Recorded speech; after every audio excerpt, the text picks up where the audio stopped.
Hello అండి. అందరికీ నమస్కారం. నేను మీ వీరబ్రహ్మం, కన్సల్టెంట్ ఫార్మసిస్ట్ బి-ఫార్మసీ.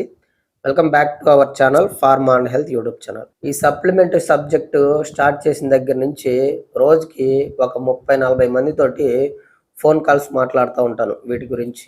అయితే వీళ్ళల్లో కనీసం 10-15 మంది, సార్ అసలు మీరు చెప్పే మందులు ఏం మందులండి? అలోపతి మందులా? ఇంగ్లీష్ మందులా? లేదంటే ఆయుర్వేదిక్ మందులా? అయి కూడా కాదా? హోమియోపతి మందులా? అని అంటారు. అయి కూడా కాకపోతే కొంతమంది మరీ దారుణంగా మీరు చెప్పే మందులు ఏం మందులండి? నాటు మందులా? అని చెప్పేసి కూడా అడిగే వాళ్ళు ఉన్నారు. కాదండి నేను చెప్పేది సప్లిమెంట్స్ గురించి అంటే, సప్లిమెంట్సా? అయ్యేంటి? నేనెప్పుడు వినలేదే సప్లిమెంట్స్ అంటే అని చెప్పేసి అడుగుతారు. 100లో నాకు అర్థమైన విషయం ఏంటి అనంటే, 100లో 70-80% మందికి అసలు సప్లిమెంట్స్ అంటే ఏంటి తెలీదు. అవి ఎవరు వాడాలి? ఎందుకు వాడాలి? ఎప్పుడు వాడాలి? అనేది కూడా చాలా మందికి తెలీదు. అందుకనే ఈ వీడియోలో అసలు సప్లిమెంట్ అంటే ఏంటి? అది ఎవరికి ఉపయోగపడుతుంది? ఎవరు వాడుకోవాలి? అనేది చాలా క్లియర్‌గా చెప్తాను. వీడియో ఎక్కడ స్కిప్ చేయకుండా చివరి వరకు చూసి అన్ని విషయాలు తెలుసుకోండి.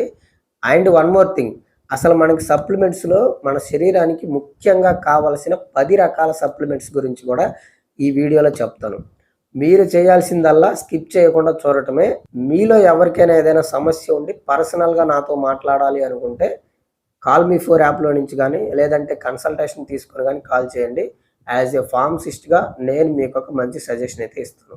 ఇప్పుడు మనం సప్లిమెంట్ అంటే ఏంటి అనేది క్లియర్‌గా తెలుసుకోవాలి అంటే, ఫస్ట్ నువ్వు ఒక్క నిమిషం నేను చెప్పేది జస్ట్ ఊహించుకో. ఏంటి అంటే, ఒక కారుంది. ఆ కారు ఎలా పనిచేసిద్దో మన శరీరం కూడా అలాగే పనిచేసిద్ది. కారు మీకు రోడ్డు మీద మంచిగా రన్ అవ్వాలి, ఎక్కడ ఆగిపోకుండా బాగా పనిచేయాలి అంటే దానికి పెట్రోల్ కావాలి, ఇంజిన్ ఆయిల్ కావాలి, బ్యాటరీ కరెక్ట్‌గా ఉండాలి, లోపల స్పేర్ పార్ట్స్ అన్నీ కరెక్ట్‌గా ఉండాలి. అప్పుడు మీకు కారు ఎక్కడ ఆగిపోకుండా రయ్యిన హైవేలో దూసుకొని వెళ్ళిపోతా ఉంటుంది. అలాగే మన శరీరానికి కూడా మన శరీరం యాక్టివ్‌గా, ఎనర్జిటిక్‌గా ఉండాలి, మంచిగా మీరు పని చేసుకోవాలి అంటే మన శరీరానికి కొన్ని రకాల పోషకాలు కావాలి. ఆ పోషకాలు ఏంటి అంటే vitamins, minerals, amino acids, anti oxidants ఇవన్నీ కూడా మన శరీరంలో కరెక్ట్‌గా 100% ఆప్టిమల్ రేంజ్‌లో గనక మెయింటెనెన్స్ అయితే మీరు యాక్టివ్‌గా 100% ఎనర్జిటిక్‌గా, ఆరోగ్యంగా ఉంటారు. మరి ఇవి ఎక్కడి నుంచి వస్తాయి మన శరీరానికి అంటే, మనం తీసుకునే ఫుడ్ నుంచే మనకి పోషకాలనేవి వస్తాయి. ఇక్కడ మీరు బాగా గుర్తుపెట్టుకోండి. మనం తీసుకునే ఫుడ్ ద్వారా ఈ పోషకాలు గనక మన శరీరానికి అందకపోతే, వాటి డెఫిషియన్సీ అనేది మన బాడీలో వస్తుంది. అప్పుడు మనం బయట నుంచి తీసుకునే ప్రొడక్ట్‌నే ఆ భర్తీని ఇప్పుడు డెఫిషియన్సీ వస్తుందని చెప్పాను గదా! ఆ డెఫిషియన్సీని రీప్లేస్ చేయటానికి లేదంటే భర్తీ చేయటానికి మనం బయట నుంచి తీసుకునే ప్రొడక్ట్ ఏదైతే ఉందో దానిని సప్లిమెంట్ అని అంటారు. అది మీకు బయట క్యాప్సూల్స్ రూపంలో, టాబ్లెట్స్ రూపంలో, గమ్మీస్ రూపంలో అండ్ లిక్విడ్స్ రూపంలో కూడా ఉంటుంది.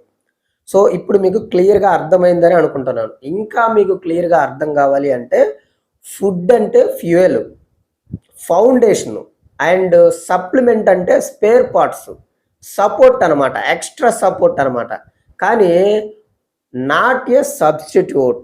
సప్లిమెంట్ ఓన్లీ ఆహారానికి ప్రత్యామ్నాయం కాదు.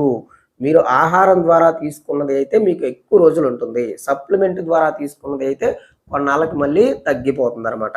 సో, మరి ఈ సప్లిమెంట్ ఎవరు తీసుకోవాలి అంటే, ఎవరైతే ఫుడ్ ద్వారా అన్ని న్యూట్రియంట్స్‌ని కవర్ చేసుకోలేరో కొంతమంది కొన్ని రకాల ఫుడ్స్ తీసుకోరు. వాటిల్లో కొన్ని రకాల న్యూట్రియంట్స్ ఉంటాయి. అలాంటి వాళ్ళు ఏం చేయాలి? బయట నుంచి సప్లిమెంట్ అనేది తీసుకోవాలి. ఫర్ ఎగ్జాంపుల్ మీకు మెగ్నీషియం ఉంది. ఈ రోజుల్లో చాలామంది ఆకుకూరలు, తోటకూరలు తినేవాళ్ళు అసలు లేరు. అలాంటి వాళ్ళు ఏం చేయాలి? మెగ్నీషియం సప్లిమెంట్స్ బయట నుంచి తీసుకోవాలనమాట. అంటే రీప్లేస్ చేసుకోవాలి. దాన్ని డెఫిషియన్సీ వల్ల మనకి చాలా రకాల ప్రాబ్లమ్స్, చాలా రకాల సింప్టమ్స్ అనేవి వస్తాయి కాబట్టి దాన్ని రీప్లేస్ చేసుకోవాలి. మీ శరీరానికి అవసరమైనప్పుడు, రిక్వైర్మెంట్ ఉన్నప్పుడు, దాని డెఫిషియన్సీ ఉన్నప్పుడు ఖచ్చితంగా దాన్ని మీరు రీప్లేస్ చేసుకోవాలి. మీకు అవసరం లేనప్పుడు దాన్ని మీరు తీసుకోవాల్సిన అవసరం కూడా లేదనమాట. సింపుల్‌గా ఇప్పుడు మన శరీరానికి కావలసిన ఒక 10 రకాల మ్యాండేటరీ సప్లిమెంట్స్ గురించి మనం తెలుసుకుందాం. వాటిల్లో ఒకటి vitamin D, vitamin B one, vitamin బి12, calcium, magnesium, iron, zinc, omega 3 fatty acids and probiotics, ఫైనల్గా విటమిన్ సి. ఈ 10 రకాల న్యూట్రియంట్స్ ఏవైతే ఉన్నాయో ఇవి మన బాడీకి కరెక్ట్గా ఉంటే మన బాడీ 100% యాక్టివ్గా ఎనర్జెటిక్గా పనిచేస్తుంది. వీటిల్లో చాలా వాటి గురించి నేను సపరేట్గా వీడియోస్ అయితే చేశాను.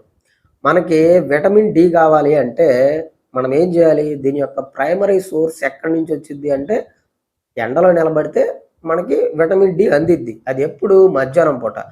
పొద్దున 10 గంటలు దాటిన దగ్గర నుంచి మధ్యాహ్నం 2, 3 మధ్యలో ఉండే ఎండలో గనక మనం ఎక్స్పోజ్ అయితే మనకి విటమిన్ డి అందిద్ది. ఒకవేళ అక్కడ మనం ఎండకి తిరగటం మనకు అవ్వట్లేదు అనుకుంటే మళ్ళీ సెకండరీ సోర్స్ ఏంటి? ఫుడ్ ద్వారా. అంటే నాన్ వెజ్, ఎగ్స్ తీసుకోవటం, నాన్ వెజ్ తీసుకోవటం, అలాంటివి తీసుకోవటం. మీకు ప్రైమరీ, సెకండరీ 2 గనక మీరు తీసుకోలేకపోతున్నారు అని అంటే వెజిటేరియన్స్ ఉంటారు కొంతమంది, అసలు వెజ్ తినరు, ఎండలో నిలబడరు. అలాంటి వాళ్ళు విటమిన్ డి సప్లిమెంట్స్ ఖచ్చితంగా తీసుకోవాలి. ఎప్పటి వరకు తీసుకోవాలంటే ఇక జీవితాంతం కూడా తీసుకోవాల్సిన అవసరం ఉంటుంది. ఎందుకంటే విటమిన్ డి అనేది మన బాడీలో చాలా అవసరం. కాబట్టి దాన్ని మనకి డెఫిషియన్సీ వస్తుంది కాబట్టి దాన్ని రీప్లేస్ చేసుకోవాల్సిన అవసరం అయితే ఖచ్చితంగా ఉంది. రెండోది విటమిన్ బి1. మీకు ఇప్పుడు నేను చెప్పే అన్నీ కూడా శరీరంలో తయారవ్వండి. ఓన్లీ మనం ఫుడ్ తీసుకుంటేనే మనకు వచ్చే ఫుడ్ నుంచే మన శరీరం దాన్ని తయారు చేసుకుంటుంది. ఇప్పుడు నేను చెప్పిన ఈ 10 రకాల్లో దాదాపు 7-8 రకాలు ఖచ్చితంగా కావాలి.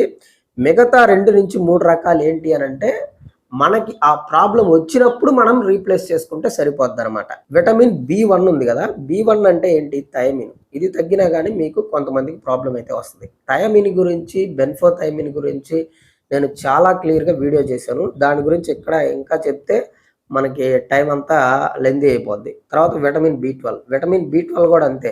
మీకు నర్వస్ సిస్టమ్ కరెక్ట్గా పనిచేయాలి అన్నా, రెడ్ బ్లడ్ సెల్స్ ప్రొడక్షన్ కరెక్ట్గా జరగాలి అన్నా కానీ విటమిన్ బి12 మీకు 700-800 మధ్యలో ఉండాలి. తర్వాత calcium is the very important mineral. ఇది మినరల్ అంటే మీకు కాల్షియము మీకు కరెక్ట్గా మెయింటెనెన్స్ అవ్వాలి అంటే విటమిన్ డి మీకు ఆప్టిమల్ రేంజ్లో ఉండాలి. అంటే 60-50 మధ్యలో ఉండాలి. 50-60 లేదంటే 70 వరకు ఉంటే మీరు తినే ఫుడ్లో నుంచి వచ్చే కాల్షియం ఏదైతే ఉంటుందో అది మీ బాడీకి అబ్జర్ప్షన్ జరిగి కాల్షియం లెవెల్స్ అనేవి మీ బాడీలో కరెక్ట్గా మెయింటెనెన్స్ అవుతాయి. కాల్షియం ఉంటేనే మీకు బోన్స్, మజిల్స్, టీత్ ఇవన్నీ కరెక్ట్గా పనిచేస్తాయి. మజిల్ కాంట్రాక్షన్స్ కరెక్ట్గా ఉండాలంటే మీకు కాల్షియం ఉండాలన్నమాట. తర్వాత మెగ్నీషియం గురించి నేను చాలా వీడియోస్ చేశాను. చాలా వెరీ ఇంపార్టెంట్. మెగ్నీషియం కూడా మీకు విటమిన్ డి కరెక్ట్గా ఉంటేనే మెగ్నీషియం అబ్జర్ప్షన్ జరిగిద్ది. ఒకవేళ మీకు విటమిన్ డినే మీకు ఇబ్బంది, మీరు అసలు ఇందాక ఫస్ట్ నేను చెప్పినట్టుగా ఆ 2 సోర్సులు ఉపయోగించుకోవట్లేదు అంటే సప్లిమెంట్సే తీసుకుంటున్నారంటే దాంతోపాటు మెగ్నీషియం సప్లిమెంట్ కూడా తీసుకోవాలన్నమాట. తర్వాత ఐరన్ కూడా వెరీ ఇంపార్టెంట్. మీకు ఐరన్ కనుక తగ్గింది అంటే మీ బ్లడ్లో ఆక్సిజన్ అండ్ న్యూట్రియంట్స్ ఇవన్నీ కూడా శరీరం అంతటా కరెక్ట్గా తిరగాలి అని అంటే మనకి ఐరన్ లెవెల్స్ కూడా మంచిగా ఉండాలి. Zinc is the very important. ఇది ఇమ్యూన్ సిస్టమ్ను బూస్ట్ చేయడానికి అండ్ మానని పుండ్లు మాన్పడానికి కూడా జింక్ అనేది చాలా అవసరం. ఇది చిన్నప్పటి నుంచే కూడా చాలా అవసరం. తర్వాత ఒమేగా 3 ఫ్యాటీ యాసిడ్స్ అనేవి మనకి ఎక్కువగా ఫిష్లో దొరుకుతాయి. అవి తింటే సరిపోద్ది. లేదు నేను అసలు చేపలు తినని వాళ్ళు చాలా మంది ఉన్నారు. అలాంటి వాళ్ళు ఏం చేయాలి? క్యాప్సూల్స్ తీసుకోవాలి. బయట నుంచి సప్లిమెంట్ అయితే తీసుకోవాలి. ఇది దేనికి ఉపయోగపడుద్ది అంటే మనకి హార్ట్కి ఉపయోగపడుతుంది అండ్ ట్రైగ్లిజరైడ్స్ తగ్గించడానికి ఉపయోగపడుతుంది అండ్ మెంటల్ హెల్త్లో వెరీ ఇంపార్టెంట్ కీ రోల్ని అయితే ప్లే చేస్తుంది. తర్వాత విటమిన్ సి కూడా మనకి ఇమ్యూన్ సిస్టమ్ని బూస్ట్ చేయడానికి ఉపయోగపడుతుంది. అండ్ విటమిన్ సి కనుక మీకు మంచిగా ఉంది అంటే సీజనల్గా వచ్చే డిసీజెస్ ఏవైతే ఉన్నాయో అవి, వైరల్ ఇన్ఫెక్షన్స్ అట్లాంటివి రాకుండా విటమిన్ సి మనల్ని కాపాడుతుంది. ప్రోబయాటిక్స్ మనం ఎడిషనల్గా ముందు తీసుకోవాల్సిన పని లేదండి. ఎందుకు అంటే మనకి గట్ ఏదైనా ప్రాబ్లం అయినప్పుడు మాత్రమే మనం ప్రోబయాటిక్స్ తీసుకోవాల్సిన అవసరం ఉంటుంది. అంతకు మించి ఇంకా మిగతా అన్ని రకాలు కూడా మనం ఫుడ్ నుంచి తీసుకోవాలి. లేదు నేను ఫుడ్ ఎవరైతే తీసుకోలేకపోతుంటారో అలాంటి వాళ్ళు ఖచ్చితంగా దానిని డైలీ రిక్వైర్మెంట్ ఎంతైతే ఉంటుందో ఆ డైలీ రిక్వైర్మెంట్ అమౌంట్ మీరు సప్లిమెంట్ రూపంలో తీసుకోవాల్సి ఉంటుంది. అండ్ ఇక్కడ చాలా మందికి ఉన్న డౌట్ ఏంటంటే వీటిల్లో కొన్నిటిలో విటమిన్స్, మినరల్స్‌లో కొన్ని రకాల ఫార్మ్స్ ఉంటాయి. సో, ఏ ఫార్ము ఒక ఫార్మ్ ఒక సింప్టమ్‌కి పనిచేసిద్ది. ఒక ఫార్మ్ ఇంకొక సింప్టమ్స్‌కి పనిచేసిద్ది. అలా మీకేదన్నా తెలియక మీరేం తీసుకోవాలనేది మీకు అర్థం కాకపోతే నేను వీడియోలో మన ఛానెల్‌లో చాలా రకాల వీడియోస్ చేసి పెట్టాను. వీటన్నిటి మీద ఒకసారి చూడండి. ఒకవేళ మీకు వీడియో లేకపోయినా నాకొకసారి కామెంట్ సెక్షన్‌లో కామెంట్ చేయండి. దాని గురించి వీడియో చేస్తాను. లేదు మీరు నాతో మాట్లాడాలన్నా లేదంటే ఫార్మ్స్ గురించి అట్లాంటి గురించి గానీ, బ్రాండ్స్ గురించి గానీ మీరు తెలుసుకోవాలి. ఏది మంచిదో తెలుసుకోవాలి. జస్ట్ ఒక 1 మినిట్‌లో తెలుసుకోవాలి. లేదంటే ఒక్క చాట్‌లో తెలుసుకోవాలి అనుకుంటే వాట్సాప్ నంబర్ ఉంది గదా! సో, వాట్సాప్ చేయండి. నేనైతే ఖచ్చితంగా రిప్లై ఇస్తాను. Without any payment. చెప్పాను గదా! కామెంట్ చేయండి. లేదంటే కాల్ చేయండి. అంతవరకు సెలవు మరి. నమస్కారం. నేను మీ Veerabrahmam, consultant pharmacist B pharmacy.